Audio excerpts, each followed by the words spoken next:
नमस्कार। एक बार फिर से बहुत बहुत स्वागत है आप सभी का परीक्षा वर्ल्ड के इस यूट्यूब चैनल में। दोस्तों, ग्राम समाज एवं विकास की हम जो मोस्ट एक्सपेक्टेड एमसीक्यूज़ की सीरीज चला रहे हैं उसका जो भाग 4 है उसको आज हम कंप्लीट करेंगे।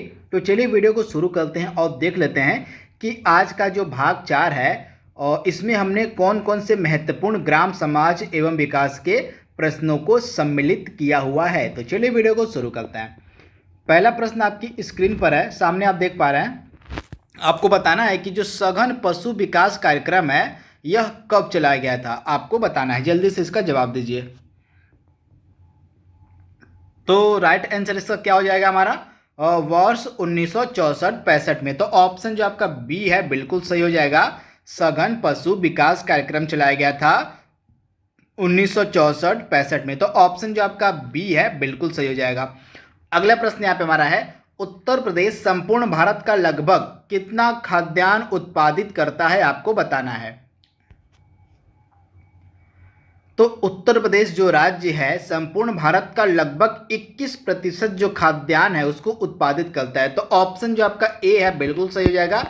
21% जो खाद्यान्न का उत्पादन है संपूर्ण भारत का वह सिर्फ उत्तर प्रदेश के द्वारा किया जाता है। तो आप इसे ध्यान दीजिएगा।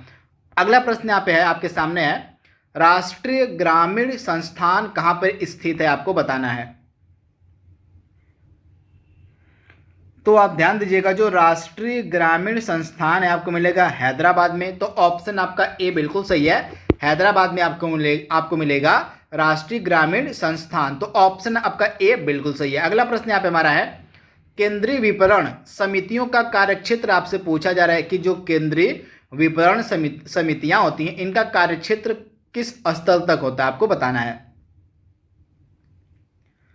तो इस प्रश्न का हमारा राइट आंसर क्या हो जाएगा, जिला स्तर पर, यानी कि ऑप्शन आपका जो बी है बिल्कुल सही हो जाएगा। जो केंद्रीय विपणन समितियां होती हैं इनका जो कार्य क्षेत्र होता है वह जिला स्तर पर होता है। तो ऑप्शन आपका बी बिल्कुल सही है। अगला प्रश्न यहाँ पे हमारा है, वर्तमान में उत्तर प्रदेश का कुल क्षेत्रफल कितना है। वर्तमान में उत्तर प्रदेश का टोटल एरिया आपसे पूछा जा रहा है। तो आप ध्यान दीजिएगा, उत्तर प्रदेश का कुल क्षेत्रफल वर्तमान में है 2,40,928 वर्ग किलोमीटर। राइट आंसर आपका क्या हो जाएगा, ऑप्शन बी, यानी कि 2,40,928 वर्ग किलोमीटर वर्तमान में कुल क्षेत्रफल है उत्तर प्रदेश का, तथा यह पूरे भारत का लगभग 7.33% है। तो इसे भी आप याद रखिएगा, पूरे भारत का यह लगभग 7.33% है। तो इसे भी आप ध्यान दीजिएगा, भूलिएगा मत। इसके अलावा जो उत्तर प्रदेश है क्षेत्रफल की दृष्टि से देश में कौन सा स्थान है, इसका है चौथा। आप ध्यान दीजिएगा, उत्तर प्रदेश का क्षेत्रफल की दृष्टि से पूरे भारत में चौथा स्थान है। पहले नंबर पर मिलेगा राजस्थान, दूसरे पर मध्य प्रदेश, तीसरे पर महाराष्ट्र और चौथे पर उत्तर प्रदेश एरिया के मामले में चौथे स्थान पे है। तो आप इसे ध्यान दीजिएगा। इसके बाद अगला प्रश्न यहाँ पे हमारा क्या कह रहा है, देख लीजिए। भारत में हरित क्रांति का जनक किसे माना जाता है, वेरी वेरी इंपॉर्टेंट। तो भारत में हरित क्रांति का जनक हम कहते हैं डॉक्टर एम.एस. स्वामीनाथन को। तो ऑप्शन आपका जो बी है बिल्कुल सही हो जाएगा। भारत में हरित क्रांति का जनक कहा जाता है डॉक्टर एम.एस. स्वामीनाथन को, और पूरे विश्व में हरित क्रांति का जनक हम कहते हैं नॉर्मन बोरलॉग को। तो इसे आप ध्यान दीजिएगा। वहीं जो ऑप्शन आपका डी है वर्गीस कुरियन, इनको जो है श्वेत क्रांति का जनक कहा जाता है। तो इसे आप ध्यान दीजिएगा। अगला प्रश्न यहाँ पे हमारा है, सर्वाधिक ग्रामीण जनसंख्या प्रतिशत किस राज्य में पाया जाता है, आपको बताना है। तो आप ध्यान दीजिएगा, जो सर्वाधिक ग्रामीण जनसंख्या प्रतिशत है आपको मिलेगा हिमाचल प्रदेश राज्य में। तो ऑप्शन जो आपका डी है बिल्कुल सही है। हिमाचल प्रदेश राज्य में आपको मिलेगा सर्वाधिक ग्रामीण जनसंख्या प्रतिशत। तो आप इसे ध्यान दीजिएगा, ऑप्शन आपका डी 100% सही है। अगला प्रश्न यहाँ पे हमारा है, राष्ट्रीय कृषि वानिकी अनुसंधान केंद्र कहाँ पे स्थित है, आपसे पूछा जा रहा है। तो आप ध्यान दीजिएगा, जो राष्ट्रीय कृषि वानिकी अनुसंधान केंद्र है आपको मिलेगा झांसी में। तो इसका राइट आंसर हमारा हो जाएगा झांसी। आप इसे याद रखिएगा, ऑप्शन जो आपका ए है बिल्कुल सही है। अगला प्रश्न यहाँ पे हमारा है, उत्तर प्रदेश का निम्नलिखित में से कौन सा जिला दक्षिण के पठार के अंतर्गत नहीं आता है, आपको बताना है। तो आप ध्यान दीजिएगा, उत्तर प्रदेश का कौन सा जिला है दिए गए ऑप्शंस में से जो दक्षिण के पठारी भाग के अंतर्गत नहीं आता है? तो आप ध्यान दीजिएगा, राइट आंसर आपका हो जाएगा ऑप्शन सी, आगरा। तो आप इसे ध्यान दीजिएगा। अगला प्रश्न यहाँ पे हमारा है, उत्तर प्रदेश के दक्षिण में स्थित पठारी भूभाग को किस नाम से हम जानते हैं? तो इसका राइट आंसर हमारा क्या हो जाएगा? बुंदेलखंड का जो पठार है, बुंदेलखंड जो है, इसको जो है दक्षिण में स्थित, मतलब दक्षिण में स्थित जो पठारी भूभाग है, इसको हम बुंदेलखंड पठार के नाम से जानते हैं। तो ऑप्शन जो आपका बी है बिल्कुल सही हो जाएगा, बुंदेलखंड पठार। अगला प्रश्न यहाँ पे हमारा है, और सघन कृषि जिला कार्यक्रम की शुरुआत कब की गई थी? तो आप ध्यान दीजिएगा, सघन कृषि जिला कार्यक्रम की जो शुरुआत थी 1960 में की गई थी। राइट आंसर आपका हो जाएगा ऑप्शन ए, 1960 में। अगला प्रश्न यहाँ पे हमारा है, Indian institute of forest management कहां पे स्थित है? तो इस प्रश्न का हमारा राइट आंसर क्या हो जाएगा? अब भोपाल, यानी कि ऑप्शन आपका जो बी है बिल्कुल सही हो जाएगा। मध्य प्रदेश के भोपाल में आपको मिलेगा Indian institute of forest management. तो आप इसे ध्यान दीजिएगा। अगला प्रश्न यहाँ पे हमारा है, और 3 उर्वरक उत्पादक संस्थाओं इफ्को, क्रिबको और आईपीएल द्वारा कृषकों को सामूहिक सुरक्षा के लिए चलाई जाने वाली योजना इसमें से कौन सी आपको बताना है?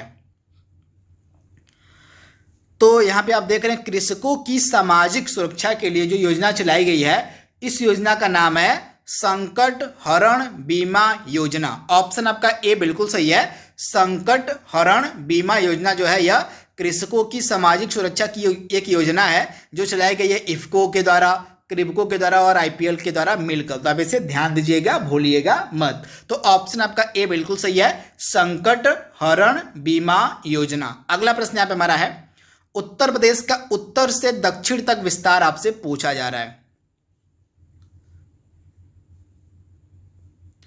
तो उत्तर प्रदेश का जो है उत्तर से दक्षिण तक विस्तार कितना है? तो 240 आपका उत्तर से दक्षिण पूछा जा रहा है। हाँ, तो 240 किलोमीटर। राइट आंसर आपका हो जाएगा ऑप्शन डी। उत्तर प्रदेश का जो है उत्तर से दक्षिण तक विस्तार है आपका 240 किलोमीटर। वहीं पूर्व से पश्चिम का इसका विस्तार है 650 किलोमीटर। तो दोनों आपको याद रखना है। अगर पूछ ले उत्तर प्रदेश का पूर्व से पश्चिम की दिशा में, मतलब पश्चिम तक कितना विस्तार है कुल, तो 650 किलोमीटर हो जाएगा। और उत्तर प्रदेश का उत्तर से दक्षिण तक का विस्तार है 240 किलोमीटर। तो इसे भी आप याद रखिएगा। यहाँ पे वेस्ट हो गया, आपका ईस्ट हो गया, तो ऊपर से नीचे आपका 240 किलोमीटर हो जाएगा। और आपका वेस्ट से ईस्ट यानी कि पश्चिम से पूर्व की दिशा में इसका विस्तार हो जाएगा 650 किलोमीटर। तो दोनों आपको याद रखना है। उत्तर से दक्षिण आपका 240 किलोमीटर और पूर्व से पश्चिम आपका 650 किलोमीटर। अगला प्रश्न यहाँ पे हमारा है, उत्तर प्रदेश के भौगोलिक क्षेत्र में निम्नलिखित में से कौन सा सम्मिलित नहीं है, आपको बताना है। तो उत्तर प्रदेश के भौगोलिक क्षेत्र में से दिए गए ऑप्शंस में से कौन सा एरिया नहीं आएगा? तो नीलगिरी की जो पहाड़ियां हैं ये उत्तर प्रदेश के भौगोलिक क्षेत्र का हिस्सा नहीं है। तो ऑप्शन आपका जो बी है बिल्कुल सही हो जाएगा।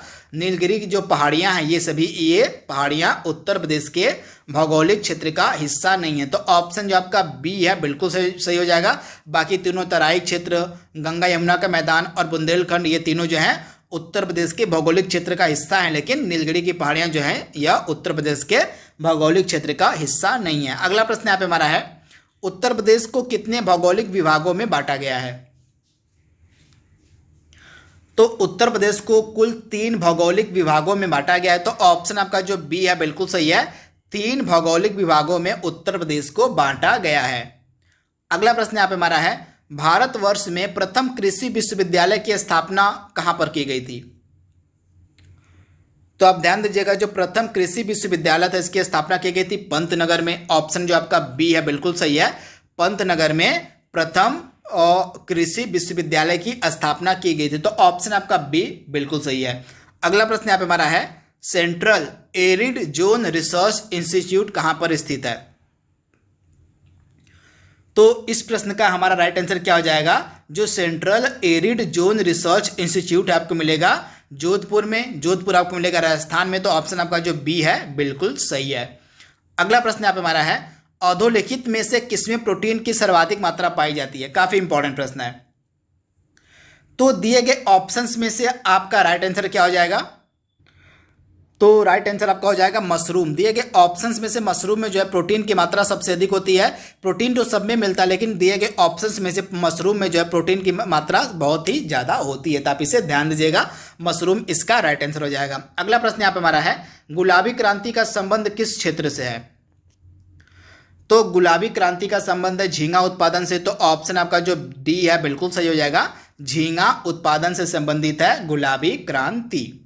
तो दोस्तों यहाँ पे हमने कुछ इंपॉर्टेंट महत्वपूर्ण प्रश्नों को डिस्कस कर लिया है ग्राम समाज एवं विकास के। तो आई होप यह वीडियो आपको पसंद आएगा। तो आज के लिए बस इतना ही, जल्दी मिलेंगे हम इसके अगले भाग में। तब तक के लिए thank you, thanks for watching, thank you.